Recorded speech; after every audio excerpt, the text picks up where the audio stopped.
for Wednesday, May 21st, 2025 at 7 p.m. First order of business will be to call the roll. Please, if you would, Colleen. Commissioner Castillo, Present. Commissioner Giannini, Present. Commissioner Gloaz, Present. Commissioner Kovacevic, Present. Commissioner Morrison is absent and excused, Commissioner Muir, Present. Commissioner Schultz, Present. Chairman Stratman. And I'm here. So let the record reflect, we do have a quorum for this evening's meeting. And then the next item will be item 2 on the agenda, which is the approval of minutes from the PZC meeting of April 16th, 2025. Are there any alterations, changes needed from the commissioners? Hearing none, I would entertain a motion to approve the April 16th, 2025 PZC minutes as presented. So moved. Second. Thanks, Sean. Call the roll, please, Colleen. Commissioner Castillo, Aye. Commissioner Giannini, Aye. Commissioner Gloaz, Aye. Commissioner Kovacevic, Aye. Commissioner Muir, Abstain. Commissioner Schultz, Aye. Chairman Stratman. Aye. So, good job, Colleen. The minutes are approved as prepared and submitted by you. And just a point of introduction, this evening we are also joined by our Building Services Supervisor, Mr. Dave Majeski. He joined evening, our Dave. Welcome. team in February of this year, and he is going to be part of the discussion that we're going to have at the end of the agenda, which is to talk about services that Lake County offers us. Very good. All right. Welcome, Dave. Okay, next time on agenda 3 would be a public meeting. There isn't one tonight, so we will move forward from that to our public hearings for this evening. And we have 2 items on the agenda. So I'd open the public hearing for the following applications. Application PZC 2025-06 for a variation of the front yard setback to allow for the construction of a full-width covered porch along the front elevation of the house on the property at 17 Lake Street.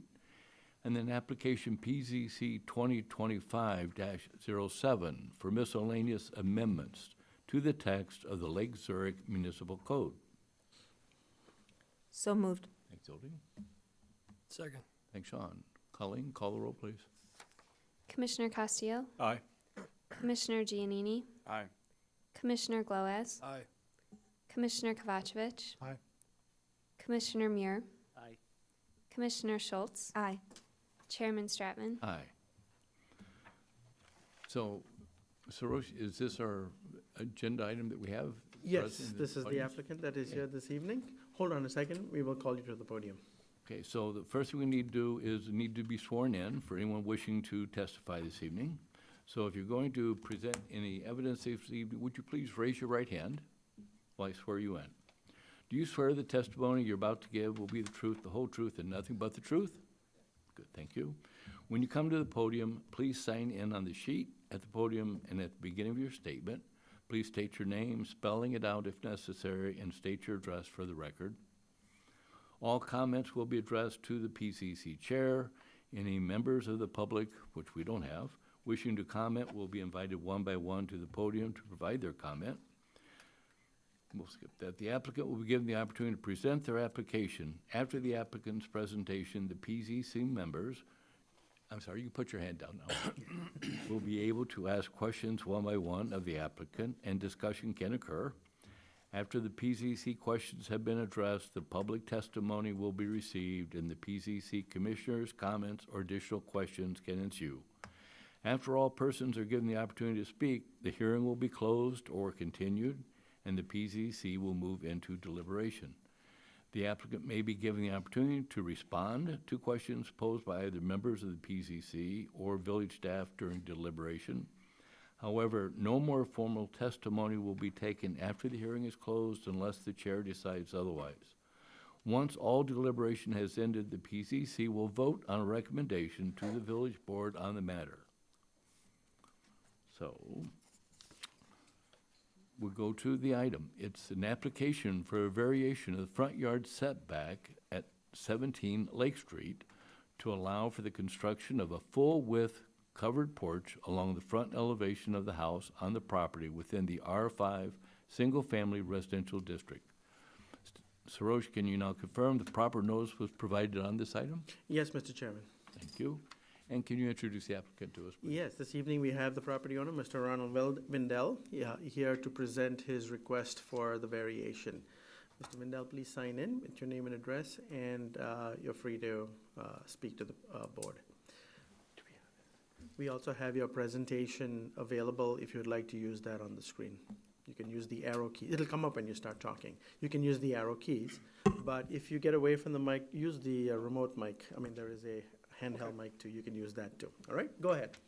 So everybody could see the same video? Yes, right there. we Yeah. go. Hi, how you doing? My name is Ron.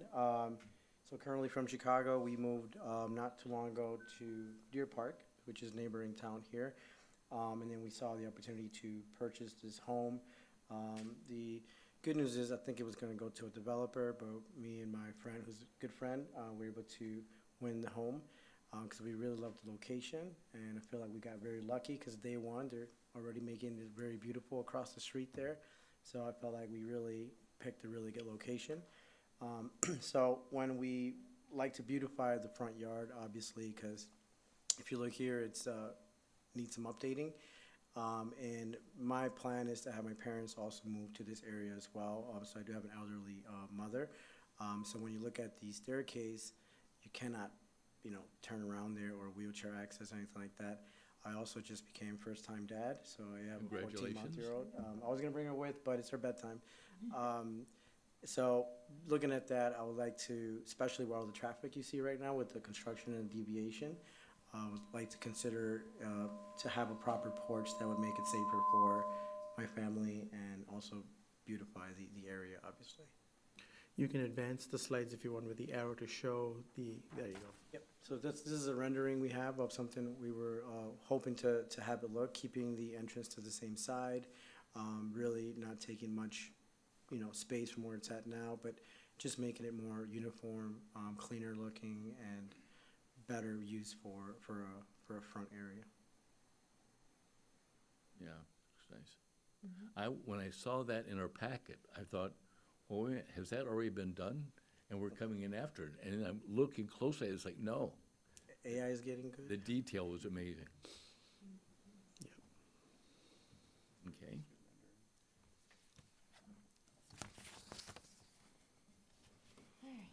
And so the reason that you're here is because the variation's needed because adding the porch to the front, as you know, brings it too close. Just So you the need grandfather rule, right, Right. that I understand, yes. And in going through our packet, as we do, and this is your first time here, but for the benefits of other people, the staff gives us a review of your request, and they give us a color-coded comment section, and their comments are relative to each of the standards and variations section. If the staff comments are reflected in green font, that means everything's good, all set, you've complied.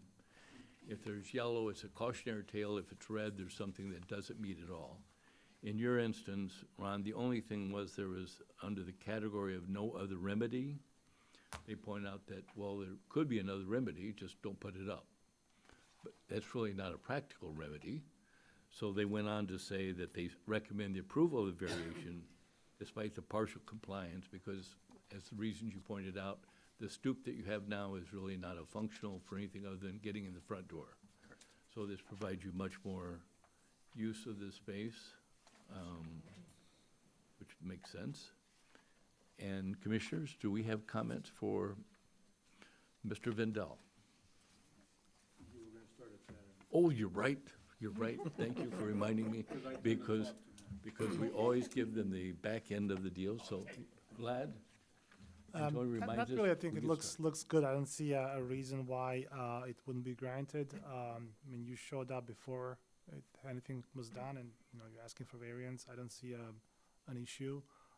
It fits with what's in that area. All the other houses are already encroaching Correct. the setback, so I see no issues. Appreciate it. All right, thanks for that. Mr. Muir?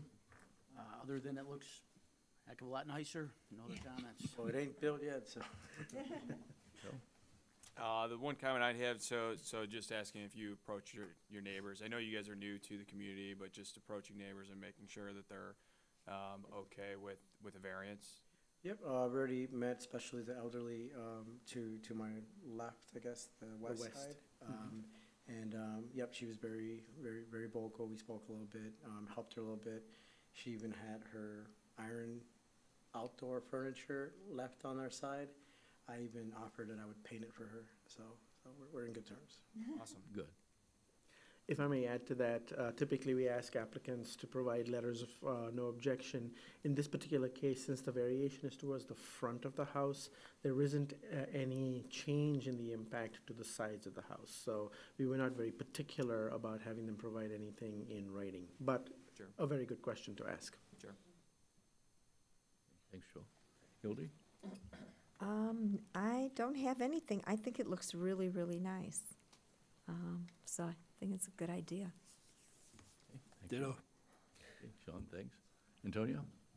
Yeah, for me, excuse me, given the fact that this stoop is here, and I don't see where the stoop is that much more, I don't see where the new porch is going to extend that much in the width. You've already taken up that width by the stoop. So all you're doing is basically replacing with a bigger stoop. So for me, that kind of sets it to say this should not be something that is going to be, one, detractable from it. It's really not going to be encroaching any more than that stoop does right now. And based on the way I see, excuse me, I think it's brick, and then you got block on the bottom, and now it's going to be covered with the siding. It's going to make it a lot more attractive. And in that area, I've seen a lot more construction going on. There's somebody right down the street by the library who's putting up a 2-story already. So that's just going to enhance that neighborhood in there, that everybody's starting to redo their homes. So it's just going to increase value in all the homes. So for me, I think this is a no-brainer on the variance. Just a quick clarification, the new porch will be a little wider than the stoop? I don't disagree there. I'm not saying it isn't. A little bit. What I'm saying is that, let's just say, this thing is now 8 and it's now gonna be 10. It's like, okay, fine. I mean, it's there already. Yes. And all this is gonna do is to replace it. I got that part. It's to me saying, it's not really encroaching that much more. It's not like going from 5 feet to 20 feet. Correct. And to reinforce the fact that they're encroaching into the front yard, we ask planner Colleen to go out and look at the average setbacks of all of the homes. And there are quite a few of the homes that already, by virtue of their original construction, this is again one of the oldest areas in town. And so we did not have the zoning standards that we have today back at the time when they were built. And so they all are non-conforming lots by virtue of their area, by their structures, the amount of encroachment, both in the front and the side yards. And so this is not going to be a standalone variation. It's going to be a variation that continues to maintain the trend of setbacks and development in the area. I do have one question. And it may be a dotted line to you, I don't think it matters, but let's say for the sake of discussion, that this porch, given the weather we have, they decide to enclose it. Is there an issue there once we have this porch done? There should not be an issue other than them getting a regular building permit to enclose the porch. To do that? Yes. Because I've seen some people all of a sudden do that, Yes. especially after they've got the weather Right. here. They et would cetera. simply have to get a building Got permit to it. So do then it. that goes in their favor. Good, As thank long you. as the footprint is not changed, that should not affect any zoning. There you go. So should you, not that you are, but should you? There you go. Thank you. And I like Mr. Vindel that you started out by saying that you're already thanking the Village of Lake Zurich taxpayers for the improvements along the promenade, which enhances your property value. So that was a good way to start out. Should have started off with the view from that porch, but So that was good. Okay. No other comments or questions for the petitioner? No? We ready to move to deliberation on this item? Sure. All right. In that case, I would entertain a motion to close the public hearing on application PZC 2025-06 and move to deliberation. So moved. Second. Call the roll, please, Colleen. Commissioner Castillo, Aye. Commissioner Giannini, Aye. Commissioner Glowaz, Aye. Commissioner Kovacevic, Aye. Commissioner Muir, Aye. Commissioner Schultz, Aye. Chairman Stratman. Aye. Okay, do we have other comments during our deliberation? Nope. Hearing none. Then, seeing none, I should say, then I would move to a motion to accept the findings and recommend approval of application on application PZC 2025-06. I will entertain a motion to receive into the public record the staff review of compliance of this application with the zoning standards as presented by staff, and receive the testimony presented by the applicant, by the PZC members, and by village staff at tonight's public hearing, and to make these standards and testimony a part of the official record for the application and the findings of the PCC, and to recommend that the village board approve the application for a variation to allow for the construction of a full-width covered porch within the front yard of the property in the R5 Single-Family Residential District. So moved. Thanks, Sylvia. Second. Thanks, Mike. Call the roll, please, Colleen. Commissioner Castillo, Aye. Commissioner Giannini, Aye. Commissioner Glowaz, Aye. Commissioner Kovacevic, Aye. Commissioner Muir, Aye. Commissioner Schultz, Aye. Chairman Stratman. Aye. So, Mr. Vidal is unanimously approved by the commission for a recommendation to the village board, and so we'll move to the village board meeting at, We are hopefully looking at a meeting in June. I will stay in touch with you. There's one more step that's needed. The village board has to approve your variation. Tonight is simply a recommendation. And so we'll stay in touch. Once the variation is approved, we can then work on issuing your permit for construction, all right? But that is all for you this evening. All right, thank you so much, everyone. thank you, Enjoy and your welcome to the village, evening. Likewise. and congratulations on the little one. Okay, moving on to the next item on our agenda, which is going to be application PZC 2025-07 for miscellaneous text amendments. It's an application for miscellaneous amendments to the text of the municipal code, in particular, to allow for an increase in the height of fences within the side and rear yards. Sarosh, can you confirm the proper notice was presented on the item? Yes, we placed notice in the local newspapers. We did not need to place any signs since no individual property was involved. Okay. Neither were any notices sent to any property owners. And you're set to present? Yes, thank you. This evening, staff is presenting an amendment, a request for an amendment to the text of a section of the municipal code that deals with fences, in particular, the height of fences within interior and side yards. Currently, the maximum height allowed for fences within interior and side yards is 5 feet. We have found that staff has received a number of requests from the community, as well as noted that there are other communities that do allow for 6-foot fences. 6-foot fences are also an industry standard. When you buy a fence, typically comes as a 6-foot section, which you then have to cut down to 5 feet. And because these fences are located in the side and rear yard, but not in front yards, staff did not see any reason not to make this recommendation. Staff would not see any negative impact. The first few years, we believe there may be some adjustment with 6-foot fences next to 5-foot fences that are already in place, but over time, it will normalize and turn out to be uniform throughout the village. We are not recommending any change to fences in the front and corner side yards. Those will still remain at 3 feet.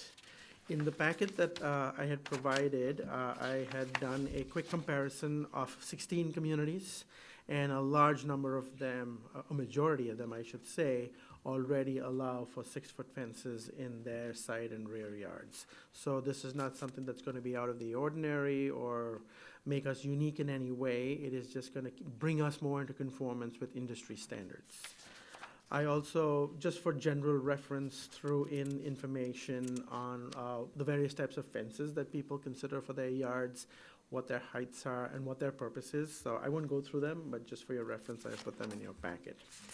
And then finally, in the amendment itself, I've also added a paragraph under definitions for construction fences. I did not see that definition in there, but thought this would be a good opportunity for putting it in there, because we do have construction fences that go up from time to time when new construction, particularly on commercial properties, and a number of residential properties go up. and we wanted to provide some standard so that there was an expectation that construction fences would be removed upon the completion of construction and not remain there. Because construction fences typically are constructed out of chain link. Having a chain link fence remain in place, particularly in the street yard, is not something that our ordinances even allow. So those were the only amendments, and then I did some cleanup to the ordinance, taking out any unique references to 6-foot fences now that we are allowing them as part of the standard. So I've taken out the exceptions that call for the allowance of 6-foot fences. I'm happy to answer any questions. Commissioners? So, you're advocating for the 6-foot fence, not an 8-foot fence? Correct. Or a 5-foot fence. So, I think I have to phrase this right. So, is your definition the tallness of the fence itself, not the height of the fence? So where I'm coming from is this. Let's say I decide I want to build a 6-foot fence, but the back of my yard already has a 2-foot berm, which basically will take my fence to 8 feet. But based on this, that is allowable because we are at ground level, and it is the fence structure that goes 6 feet, regardless of what I put it on, even if I have a 2-foot berm. Is that correct? Partially. So I'll read the definition for how the height of a fence is considered. It is, oh gosh, I don't 'Cause know I don't page read that. numbers. It says that the height of a fence shall be measured from the existing average grade, not the maximum grade. The average grade on both sides of the fence to the top of the tallest element of the fence. So where I the live, average, yeah, we all live off of a hill, yeah. slopes down. We all have berms back there, all of us. And that is going to be for, I'm going to say, almost probably 40 to 50 homes. So are you saying the average from the homes in Lake Zurich, the average of the area? I mean, this, I just want to make sure I have On both clarification. sides of the fence. Okay, so that's it. So then basically from what I Very read, based particular- on what you're saying, Yeah, I can put a 6-foot fence on top of a 2-foot berm, yes, you may. correct? Because everybody else is going to be equal going down. Yeah, I exactly. just want to make sure I clarify. Sure, no, absolutely. Thank That's you. why we have the definition in Thank the you. code. Very- Good question. And I did note, when you had this in our packet, I noted that North Barrington had 8 feet. I was thinking, did the reason they went with 8 feet, did they think that was going to be a deer suppressant? So I looked into that. I think they allow 8 feet because most of their properties are 1 to 5 acres in size, and an 8-foot fence along the periphery of a property has very little impact on the rest of the property. Scale-wise, 8 feet makes much less of a difference on very large properties. We are more of an urban community with 10,000 square foot lots, some of them smaller in the central part of Main Street, and so an 8-foot fence would now appear as a barrier and would create much more of the barrier effect, and that is not the best for aesthetics in the community. Thank you. We believe that the original 5-foot requirement was to keep fences down to a minimum, but we're also finding out that the difference in this 1 foot that we are looking to increase the fences with, where we have allowed them in certain areas, which we already do through code along major arteries, like along Old Rand Road, along some of the major streets. The back sides of properties are allowed to put up 6-foot fences over there. In certain areas, commercial areas, you're allowed to go up to 7 feet. If there is a negative impact to an adjacent residential property, we do allow that as well. So 6 feet is not gonna have that much of an impact. Orlando, have you driven by the one home that did put up a brand-new fence, probably within the last 8 months, that's off of, I'm gonna say Route 59 in Cuba, right there at the corner. They are on the northwest corner. They put up an 8-foot fence. An 8-foot fence? Yes, you definitely, I mean, it's definitely, but, you know, it was within Barrington, and, because I believe that is Barrington. I think a lot of it also may be from the fact that people in Barrington can, and on some properties have horses, so they still have that. Yeah. ability. So it becomes, as opposed to ours being more urban, you know. So that could be possibly where they have a lot, but this one did put up a brand-new one. And I was surprised that it was so tall, but then I saw what they had behind it. And they also have it to shelter, because on those big properties, some of them have some equipment back there. So that might be part of what their ordinance says, they gotta keep it covered. I don't know, but that one was a brand new, very nice fence. but We do not allow outside storage on No. larger properties, so I get it. that could be part of their That could be code all part of it, section. yeah. Mhm. Okay. We'll go down here. Vlad, do you have a comment on the ordinance? Question. Yeah. Not in opposition to that fence. So, let's say we have mostly 10-foot side setbacks, side yard setbacks. I know there are some that have 7, private 91, Yes, and maybe there are some that are legally conforming that have less than that. 5.2. Right. And so, like, how would that affect, let's say one neighbor has their house or a garage 5 feet from the fence, and the other neighbor wants to put a solid fence 6 feet there. So now you have a kind of like a tunnel. You have this obstruction that kind of, your eye level is about, 5 foot something. Now it's kind of over your eye level. Would they be able to object or anything to that? Is there? No, once this goes in place, it will be the standard used. Okay. Technically, if someone wants to put up a lower fence, certainly they can do that. They just can't put up a higher fence. So we would find that the instance that you talk about or mention here would be found in a small percentage very of small, properties, Very small. mostly in the Main Street area where the oldest of properties, where some of the homes being non-conforming were very close to the lot line. Yes, those will have a long, narrow alley between the wall of the house and a 6-foot fence. But again, those will be outliers, far and few between. Yeah, I'm just not to upset people. Right, exactly. Okay. And if I could chime in on yours, Yeah. for example, the question that I had about the berm and then the fence on top of it. In our neighborhood, we abut Deer Park, and that lot is for sale. But based on intergovernmental agreement, nothing can be within 75 feet of us. So even if they had a different fence, and so it creates that tunnel that you're describing. So it's a combination of what is it that's within Lake Zurich, or what abuts what we are abutting to. Because we do abut at times to either Barrington, Killdeer, Deer Park. So it's also those things that come into play that we have to keep our minds on too. And again, from all of the communities that I looked at, there were no special exceptions thrown in for fences like we do in ours. We actually have very deliberately created our ordinance in a way where certain areas, certain rights of way are allowed to be separated by taller fences. Most other communities just have this one standard, and you do that as the 6-foot fence. In the community that I live, which is not Lake Zurich, but Elgin, we do have a mix of properties. We have never really experienced the tunnel effect complaint coming in, because technically when a fence goes up, both sides of the property tend to benefit from it. The person putting up the fence and the person having a fence put up, giving them the privacy that they need. So we've never really had complaints other than when a fence in the front yard goes up that is too tall. Because now, as we say in planning practice, front yards are sacred. You don't put too much in the front yard for the sake of aesthetics, light, air, and just the appearance of the street portion, because that is where the public benefit of the property lies. So there, we are still keeping the obstructions in the yards to a minimum, which is 3 feet. So. Thank you. Thank you. Mr. Muir? No? Joe? Other comments?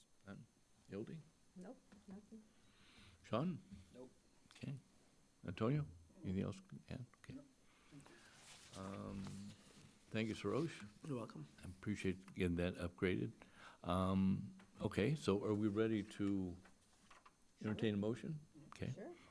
Then I would entertain a motion to close the public hearing on application PZC 2025-07 and move to deliberation. So moved. Second. Thanks. Call the roll, please, Colleen. Commissioner Castillo, Aye. Commissioner Giannini, Aye. Commissioner Gloaz, Aye. Commissioner Kovacevic, Aye. Commissioner Muir, Aye. Commissioner Schultz, Aye. Chairman Stratman. Aye. No other deliberation needed? Questions answered? Okay.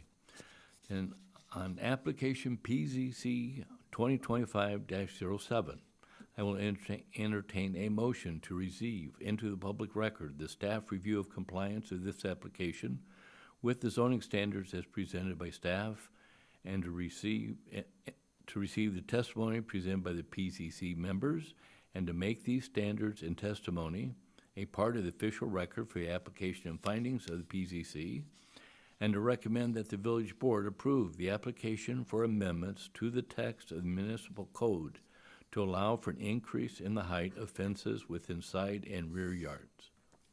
So moved. Second. Thanks, Mike. Call the roll, please, Colleen. Commissioner Castillo, Aye. Commissioner Giannini, Aye. Commissioner Gloaz, Aye. Commissioner Kovacevic, Aye. Commissioner Muir, Aye. Commissioner Schultz, Aye. Chairman Stratman. Aye. So this item has been unanimously recommended by the commission, so good job on the preparation. Yeah. I think you won us over with the facts on that one, so that was good. Not a problem. And it'll be at the village board when?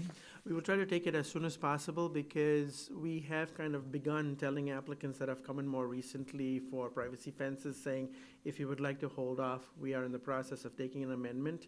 And so they're waiting in the wings for this amendment to be approved so that they can get going with a higher fence. And we will also try to spread the word through our benchmarks newsletter to let people in the community know that from now on, they will start seeing fences that are a foot taller than they were used to in the past. So Yeah. that would be important to set the expectation, otherwise people would think that an illegal fence was going up. Benchmarks is a great communication tool. Certainly is. Mhm. Okay. Then we have staff report. Thank you. Do you want to talk about what's coming up first before we go to our presentations? We don't have anything. Oh, we just have one thing, yeah. We don't have any applications in for the next meeting besides one that is still tentatively being worked on. If that materializes to a full application, we will have a meeting next month, and I will inform you far ahead of time so that you can Okay. plan your schedules. As a second part of the staff reports, this evening, as I had mentioned earlier on, we've invited Mr. Dave Majeski.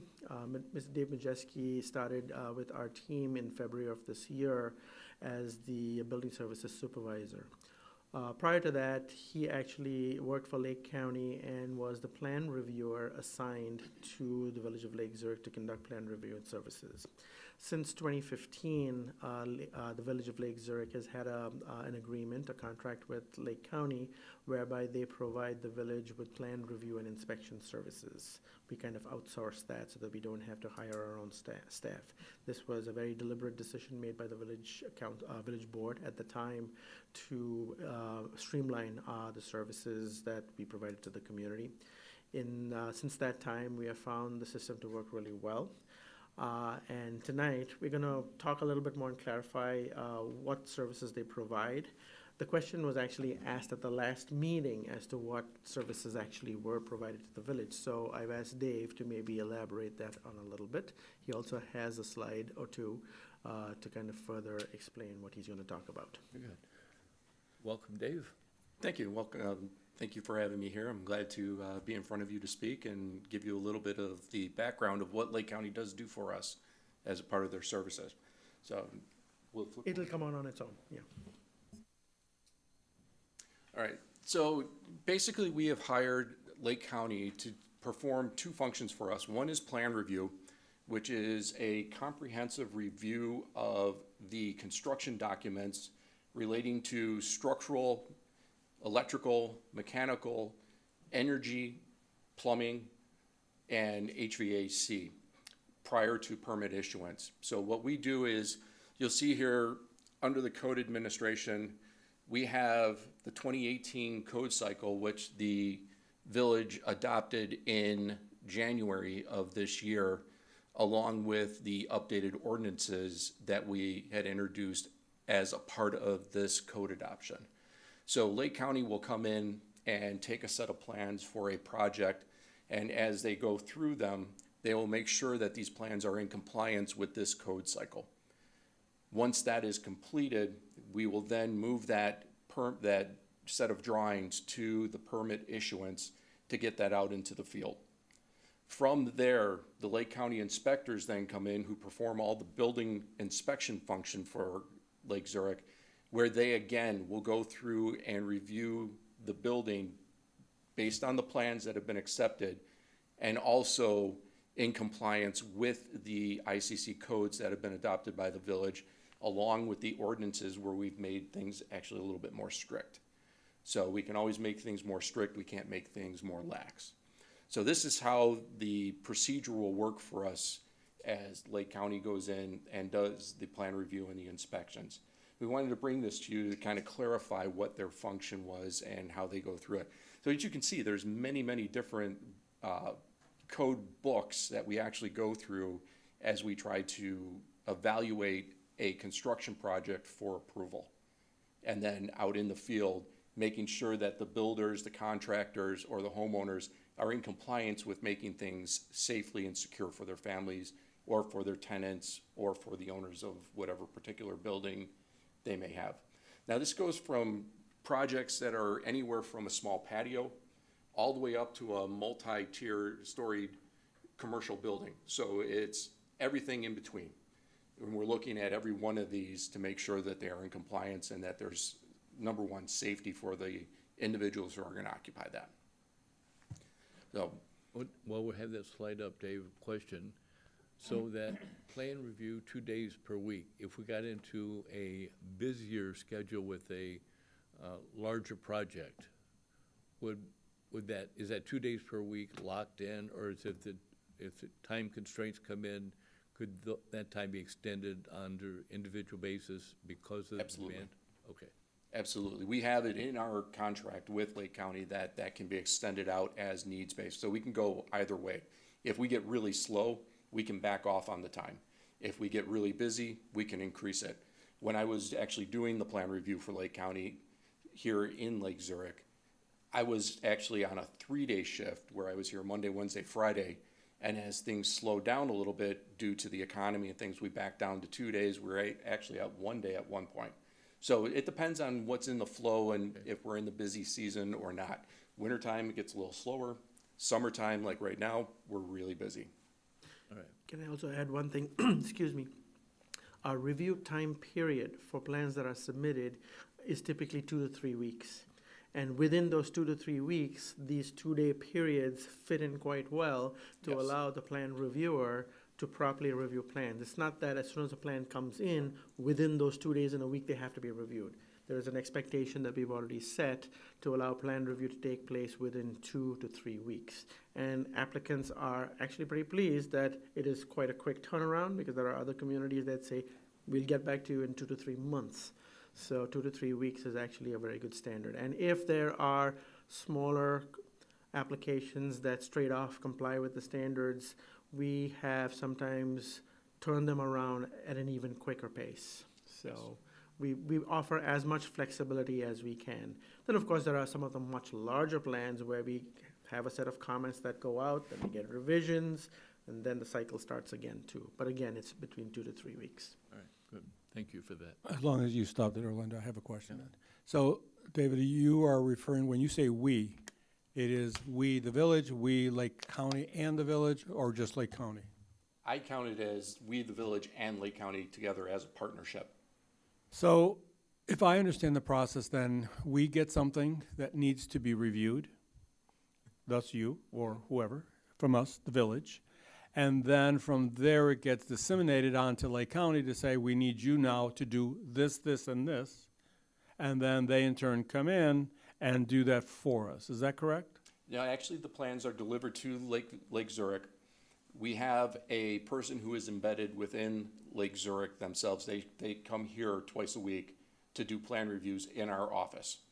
So we will set them up with a plan review list of how many different plan reviews that they have to do, and we will start going through the list of first received to last received. And this is the partnership that you're referring to when they come in. That is correct. So, out of curiosity, who sets the permit fees? We do, Lake County, or this partnership? We actually set the fees, and they are done based on a check sheet that we have that goes right to our village ordinance. So our village ordinance is set up with all the construction fees and permit fees. What we do is we plug in the type of structure or the type of project that we're looking at, and we match it up to the fees that are there. So if we have a building that is, say, 5,000 square feet, and we're looking for a particular plan review fee for that, it is actually in the ordinance what we would charge for that. If we are looking for a property for a permit fee for an electrical job that's based off of 5,000 square feet, we have a permit set up in our ordinance that we would pull and place into our checklist. And how do we arrive at that? So those are based on industry standards and formulas and time-tested practices, which we have looked at for years and years to see what other communities are doing. But I'll add one clarification there. Lake County charges us a hourly fee for their service. So for inspections, they charge us an hourly fee at $67. I will let you know that that's the hourly rate. And they will only charge us for actual time for which they did. So if it's 15 minutes, they will only charge us 15 minutes of that hourly fee. And we get billed by them on a monthly basis for the amount of plan review that they do. So the plan review comes in 2 days a week, so that's 2 8-hour days. And so that generally stays around the same amount. But inspections could be anywhere from 15 or 20 minutes for something very simple, such as window replacement or a front stoop where not much has to happen, or say a rough inspection of, say, fence post holes. It doesn't take too long. That could also start at that minimum and go all the way to a very complex inspection schedule for a large building, where not just one inspector may show up, but all the inspectors from the different faculties and disciplines all meeting together at the site and going through the building for, say, a half an hour, 45 minutes, an hour, or maybe even more to go through in detail over that. And then they bill us based on that. And our permit fees are based on the best practices that we've seen and we've used over time, and we have not seen that much of a gain or a loss. It is typically balanced out pretty well. So they basically charge us for doing the review, Yes. or that's where that's at. Right. And then they also charge For the coming up figures to you- inspect. for going out there to inspect. Exactly. Correct. The only reason I bring this up as a self-serving interest is I put windows in my house and I got a bill for $650 for permit, which I found quite high, personally. And so therefore, I wanted to make sure I understand this process, Yep. because I'm not the only one in my neighborhood putting up new windows. And when I get a bill for $650 for basically 6 windows, it's a pretty tough nut. So that's why I want to make sure I understand. Yep. Was that the permit fee that you were charged from the business that put them in? That was the permit that came from Lake Zurich, because that was in the packet. And did that have I believe that Upcharge. has a building deposit in it, which then would come back to you, because I don't believe that That could window. have been part of it. That could be part of it, have no idea, but if that's the case, then that's theirs. I just want to make sure I understand, how the numbers kind of get arrived at. sure. Because I get a lot of people who are calling me, asking me, especially now that a lot of them are putting in brand-new windows in our area. So, good, it's just good to know, just good to understand. Well, if the community does come to you and ask you questions like that, please direct them to me, and I can walk them through that whole Believe process. me, I will be, now that I have your number here, I will be sending them to you, as I have in the past with Zurich. So I have no problems in passing it forward. Another thing that I will probably just put out there, not just for the commission, but for the community that at large that's listening in today, is our website, the Community Services and Community Development section does have a lot of information on the various types of permit processes, the various items of work that need permits, some that don't need permits. They've just updated that list. But more importantly, we have handouts that are embedded against each type of permit that you need, which gives you a step-by-step process of why you need that permit, what you need to submit along with the application, and what the permit fee is. And the full breakdown is in there. So that would be very useful information for someone contemplating some work on their property to just go and take a look at the handout. We have a handout for almost everything, I think, that a person may want to do, particularly residential properties, because we are primarily a residential community, so we have a lot of information on there. And if there is something that they don't find, yes, please call us. We're happy to help. Yeah, and to that, I will say, I mentioned earlier about the benefit of benchmarks, but to the village credit, that transparency that you just mentioned in terms of that whole process, it's there, the information's there. Yep. It's not, secreted away in some vault somewhere, it's there. I've had opportunity to look for it, and it's like, I'm surprising how fast I can find it, and there it is, and Yep. so, yeah, it's all out there. Yeah, and just to add, I know Dave talks a lot about this in the office, but we are slowly moving towards an electronic paper-free system.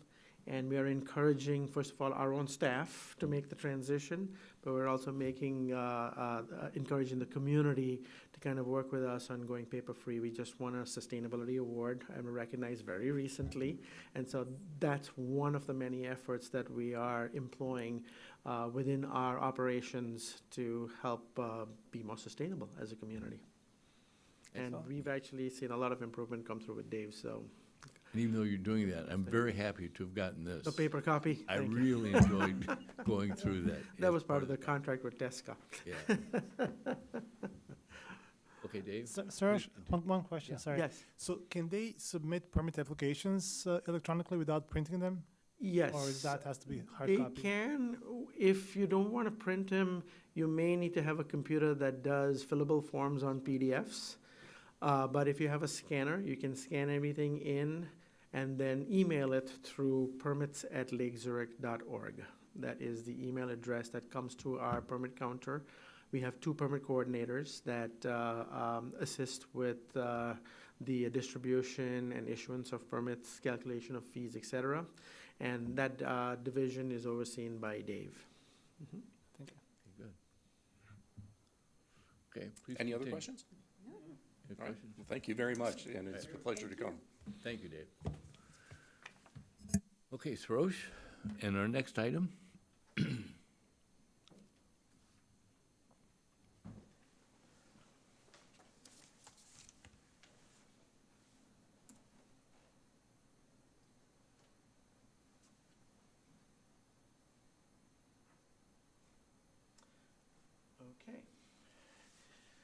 Thank you very much, Mr. Chairman.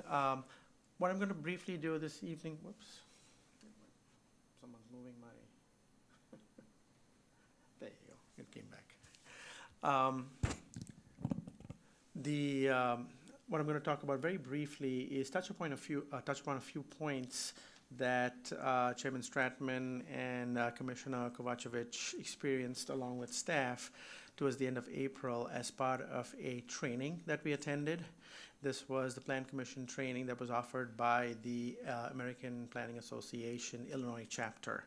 It was very informative. We learned a lot, and we would highly encourage the remaining plan commissioners, if the opportunity ever presented itself again, to attend. It can be done from the comfort of your homes virtually. You just sit back and listen. But it's very informative. Information presented in a very simple layperson's terms without too much jargon. But one of the things that Chairman Stratman and I discussed after that was certain interesting but important facts that we thought we could highlight here, because that is part of what we do. What we found out towards the end of the presentation is that we already follow the rules really well. We are not outside of any of the requirements that the state statute gives us the authority to operate under. And so that was good to know when we started looking at standards, and they pretty closely matched what we did. But I also wanted to point out a few things that were mentioned at that training session. Thank you.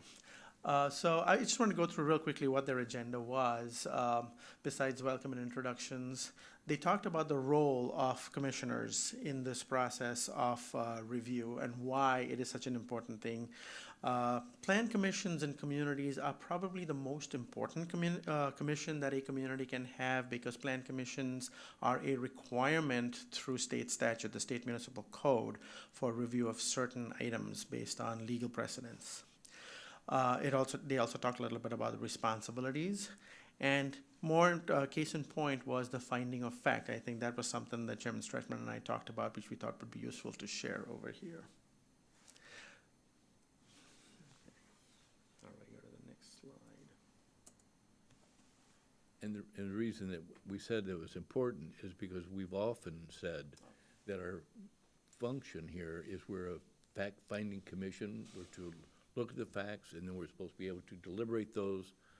And that's what we need to do as a commission, is we have to separate the fact from the fiction. And oftentimes, it's the petitioner and/or people that will make comments aren't necessarily hearing to the facts. It's more of opinion. And the purpose of the commission is all about fact-finding. So on this slide, very generally, where the role of what a commission's role is in a community. And they talk about how a commission can play a very important role in the development and guiding the growth of a community.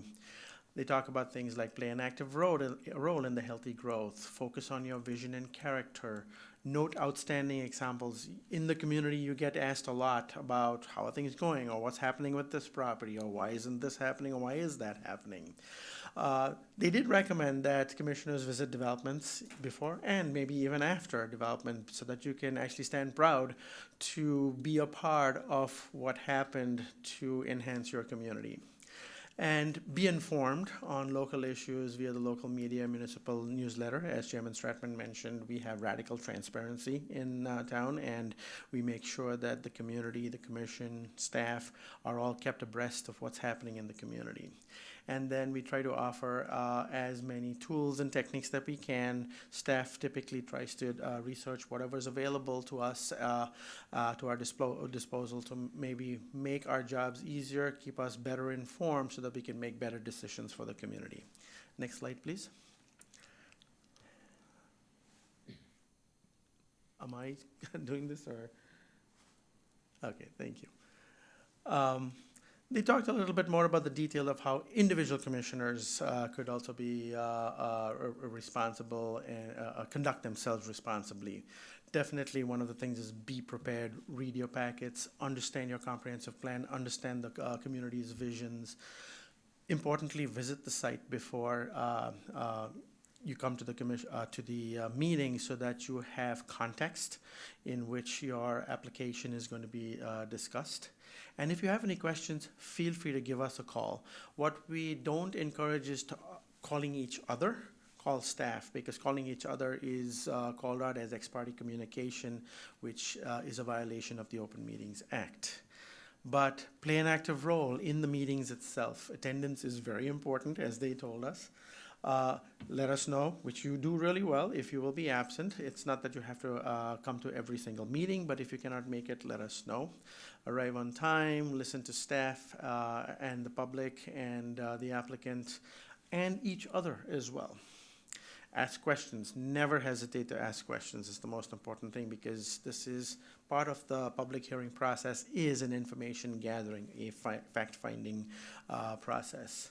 And now that we have our new updated comprehensive plan, consider project's relationship to the comprehensive plan, because that is the vision and the goal of the community, and that's the guidance that the comprehensive plan is giving the community, and that will help you do your jobs far more easily.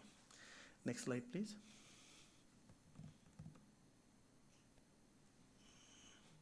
Thank you. A couple more. They always talked about being consistent, fair, and impartial, which you do really well. Avoid jargon, use terms that are understandable to the public, because understandably we have residents standing before you, we have the layperson standing before you, but from time to time you do get technical professionals standing behind you who then tend to throw jargon at you with the hopes of confusing you, so sometimes it helps to know what's going on. And then just general recommendations of being patient, courteous, respectful, calm, and model appropriate behavior for all, because you are, after all, the face of the community in front of the residents standing before you. Next slide, please. Some of the technical responsibilities generally follow Robert's rules to give structure to the hearing, so we do that also really well.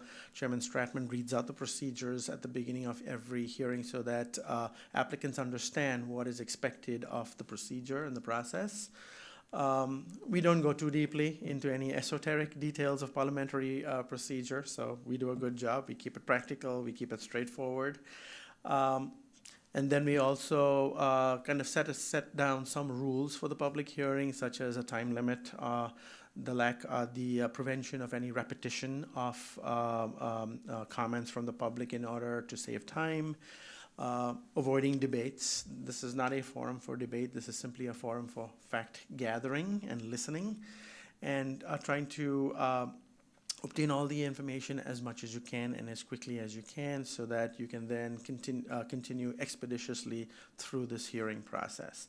And if necessary, just continue to another meeting if absolutely necessary, because you find that the project is large enough or there are a sufficient number of petitioners or interested parties there to make their comments heard.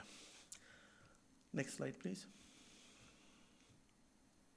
And then we also talk about vote based on standards rather than on hearsay or on information that you simply hear at a public hearing, which is why staff takes the time and the trouble to put together a pretty comprehensive report for you to go through, which we have found in a large number of cases we do recommend using as your findings of fact, unless you find something different, and it's totally okay to disagree with staff.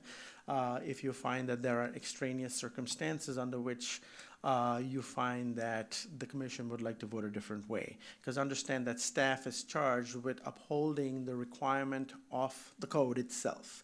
We are not allowed as staff to consider extraneous circumstances. That would be your role, to listen to the public, gather all the other information, and then make a decision. And the combination of staff's report and the commission's findings then gets transmitted to the village board for their decision. So the village board is then given every bit of information to make an informed decision on every application that they receive. And let me interject, and part of that is because the staff report is based, as you said, on the application of what the code is. You haven't had, most times, the opportunity of the hearing to hear all aspects of what they're talking about, that what we get to hear and we get to question, which then allows us to sometimes look and just see, okay, we understand what the staff is saying, but because everything we've heard here, there can be, as you point out, the exceptions to that. Yes. So exactly. that's where the hearing process comes in. Absolutely. Next slide, please.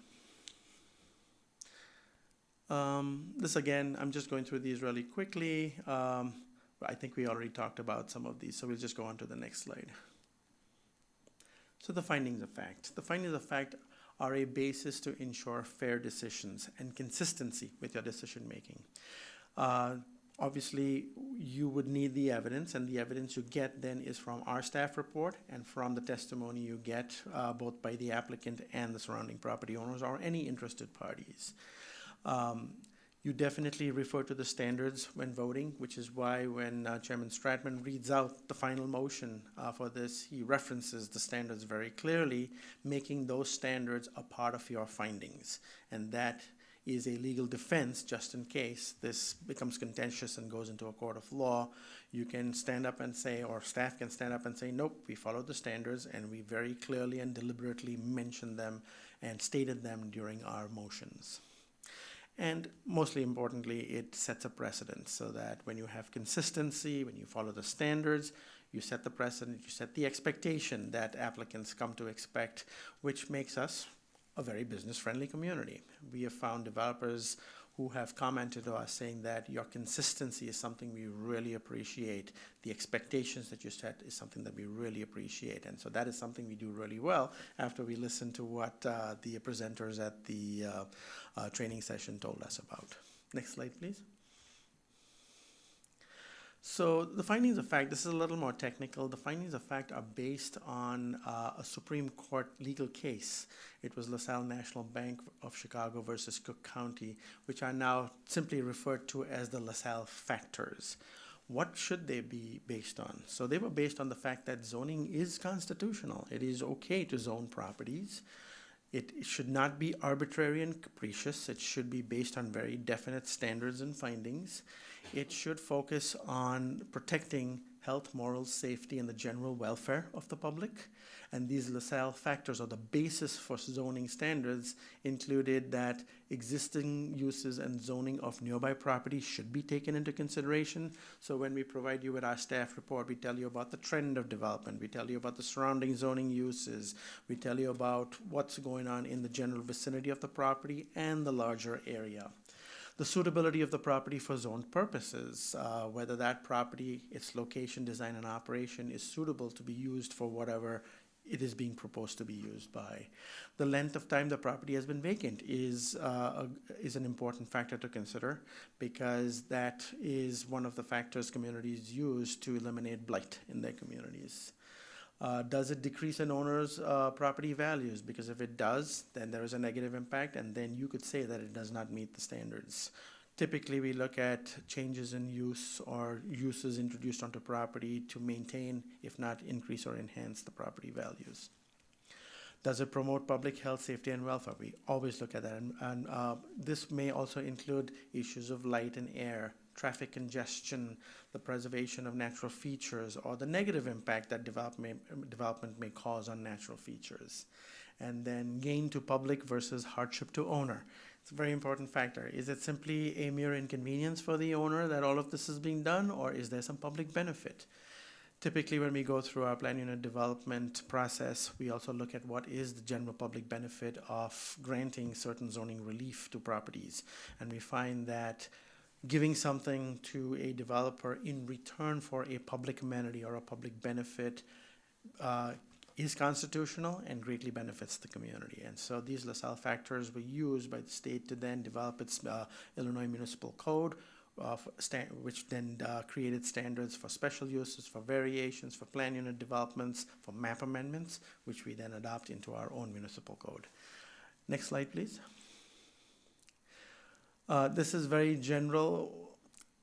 This actually talks about the beginning of zoning. Ambler versus Euclid versus Ambler Realty in the Cleveland area.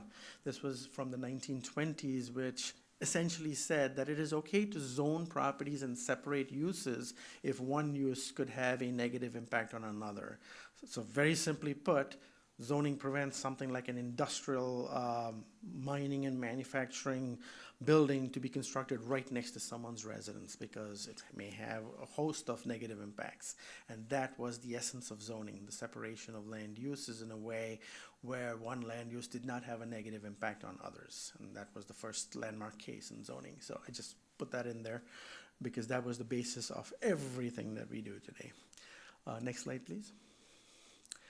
Again, this is just a summation of what I just spoke about. Again, all of these slides are in the packets that I shared with you right after we did it. So I'll just skip this one and move on to the next slide, please. This is one thing that I wanted to bring up, ex-parte communications. I know I have not had any instances where someone's complained to me that ex-parte communications are taking place. You have been very good in responding very simply only to me when I put that statement on the top of my email saying, in the interest of the open, in conformance with the Open Meetings Act, please do not reply all. My emails always start with that. But besides that, meeting in a public forum, say for instance, when two commissioners meet, it is generally advisable not to talk about any item that may be set on an upcoming agenda, because that would not be fair to the applicant to have discussions take place without their knowledge or without their presence. So essentially, ex parte communications are defined as contact between commissioners and applicant, opponents or supporters outside of the public hearing setting. It includes in-person contact, phone calls, written materials provided by the applicant or interested party, which means that if an applicant starts sending you stuff without notifying staff, but only sends one or two commissioners information in order to try to influence them, that is clearly ex parte communication and violates the Open Meetings Act. So avoid it to the greatest extent possible. If something like that happens, and it could potentially happen because some applicants don't realize that these are certain rules that need to be followed, please inform staff right away. Avoid it because as it could invalidate ultimate determination. It could nullify a public hearing process or any recommendation that you make. You can suggest, if you actually do have contact from someone, just let them know politely that come to the public hearing and state your case, provide your application to the village. Please do not contact a commissioner separately. If you are out and about looking at a site ahead of a meeting, if you see the property owner, avoid contact to the greatest extent possible, because they may recognize you and may start asking you questions. They may try to influence you at that time, being the fact that you would not be there with the support of the rest of the commission or staff. And if that actually happens, just let us know, disclose it. I mean, sometimes it is also necessary to disclose it at the public hearing itself for the purpose of determining whether it would affect your vote or not. Next slide, please. Conflict of interest, that is another important point that they brought about. Conflict of interest essentially includes these three colored bars: having a business or financial relationship with an applicant as a client or a customer. So say an applicant standing on this side has a business relationship where some financial relationship is considered, that would be a conflict of interest, and in that case you recuse yourself from any discussion or votes. The other one is having a financial interest in the project or are a business part of it, the applicant, or own the property. Anything where you stand to financially gain, you need to recuse yourself from. Now, there is also the appearance of impropriety where we take a safe stance and recuse ourselves from discussion or voting. And so that is something that we would be happy to discuss with you, because I have had calls from commissioners in the past saying, I have this sort of relationship. It may not necessarily be financial, but people would recognize that I have some sort of relationship, like it's a family member or it's something else. What should I do? And then we sometimes advise that just play it safe, recuse yourself. Don't bring up any appearance of impropriety to the meeting. Now, no conflict of interest exists if these are items where the relationship, you happen to be friends with them. I mean, we all live in the same community. We know everyone. We socialize with people. That is not considered a conflict of interest. And I'll go through them. Next slide, please. So obviously, this is what you do when there is a conflict of interest. You recuse yourself. When an actual conflict of interest exists, do not participate in the hearing. And sometimes they recommend leave the room, because you could have body language that could potentially influence other commissioners while they make their deliberations and vote. And then definitely disclose on the record why you are recusing yourself, so that we have a record of it, rather than make it look like you are abandoning your duties as a commissioner. You are not. You are simply recusing yourself. Next slide, please.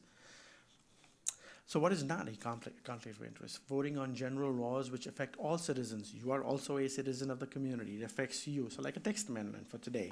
After today's vote, you yourselves will be able to put up a 6-foot fence. That is not a conflict of interest. A request from an organization in which you are a member. There are many social organizations that you are probably a members of, which are in Lake Zurich. They may have an application that may come before you. If you have no direct financial gain from their application, it is not considered a conflict of interest. commissioners related by blood or marriage to applicant, family members, but has no financial connection on the property. You have to be very careful of that too, because sometimes you do have a financial association as well with family members who are standing before you. In that case, you recuse yourself, but if it's simply a family member, relation, or someone close to you standing before you, you can certainly participate and vote in it. Next slide, please. The Opens Meetings Act. I think all of you have done the OMA training. I think you have also recently done it, have you? We will get you to do that pretty quickly. You've just recently started. But all meetings are open to the public. This is all state statute. All meetings have to be open to the public. When the commission hears testimony on a specific case, it is a public hearing, which requires 15-day notice. Staff takes care of all of those state statute requirements of notifying the general public in the newspapers, putting a sign in front of the property, and notifying property owners in the case of a public hearing that are within 250 feet of the subject property. Then when the commission meeting is informal, such as a workshop, it is a public meeting, which is not a hearing, which technically requires 48 hours notice. We just continue with the same 15-day notice regardless. So for instance, when the comprehensive plan was being discussed, we treated it very similar to a public hearing because we didn't want to take the risk of conducting a meeting with somewhat different notification requirements. And then the gathering of a majority of the quorum to discuss public business is a public meeting. So say, for instance, 4 of you get together at a social occasion and for whatever reason get together and start discussing something that may be official, that constitutes a meeting. And that could technically be a violation of the OMA, the Open Meetings Act, if it was not properly noticed. In those cases, what we do is we publish a notice in one of the City Hall bulletin boards of these pending types of meetings. The Plan Commission very rarely has those types of meetings, but when we do, on our own, we generally make sure that all notification requirements are fulfilled. Next slide, please. So again, this is in summary again. A conflict of interest exists only if the commissioner has financial interest in the property or business relationship where you stand to gain financially. Follow the protocols if conflict exists, and simply that means call staff. Be careful with a gathering, as a majority of your quorum to discuss public business or a project outside of the public hearing could constitute a violation of the Open Meetings Act. And then any questions, check with staff. And if we have a doubt, we check with our attorneys, and our attorneys are very good in answering us right away, and we can get back with you with those answers. And Next as slide, the please. slides Roche is posting, they really emphasized during the webinar of have the meeting at the meeting. You notice how that Yeah. keeps recurring up there? Yes. Because they emphasize that strongly, and it's Yes, just, don't have the meeting outside. So that is the extent of the slides that we wish to highlight. I would say go back to the handouts that I gave you. Part of the stuff that I sent you also was a list of resources for commissioners to look at. On that same sheet, the PDF has links. You can just click on them and they'll take you to the actual resource. So you may have all that information at your disposal. But then again, that's a lot of reading matter. If you have a one-off question, feel free to give us a call. Feel free to email us, and we'd be happy to answer those questions for you. thanks, Roche. Thanks. The one thing from the webinar that I took was about the history of how, a couple of slides were up about the Euclid and the LaSalle, but what they said at the webinar was how far back this Plan Commission function goes back to Daniel Burnham, when he put the master plan for Chicago. So when you think we can trace our legacy back to that, kind of a proud legacy. We're not quite developing Chicago's master plan, but Absolutely. And you, again, are a very important commission in the community, as is Plan Commission in any other community, because you are authorized by state law, by the Illinois Municipal Act, to, on behalf of our village board, which is our legislative body, to make those recommendations based on the information that you gather through staff reports and the public hearing process. So it's very important. It's a very important role. You are like the first step to development before it goes to the village board. So, and we think, after watching the seminar, that we do a pretty good job. So kudos to all of you. yeah. Thank you. Thank you. You're welcome. I thought the same thing. Yep. Like, okay, check. Yep. We checked a lot of the boxes. All right, good. Okay, thanks, Roche. We have no public comment tonight because there's no one sitting here. So in that case, I would entertain a motion to adjourn. So moved. Second. Thanks, Sean. Colleen, please call the roll. Commissioner Castillo, Aye. Commissioner Giannini, Aye. Commissioner Gloaz, Aye. Commissioner Kovacevic, Commissioner Muir, Aye. Commissioner Schultz, Aye. Chairman Stratman. Aye. Let the record reflect, All we righty. are adjourned. Thank you.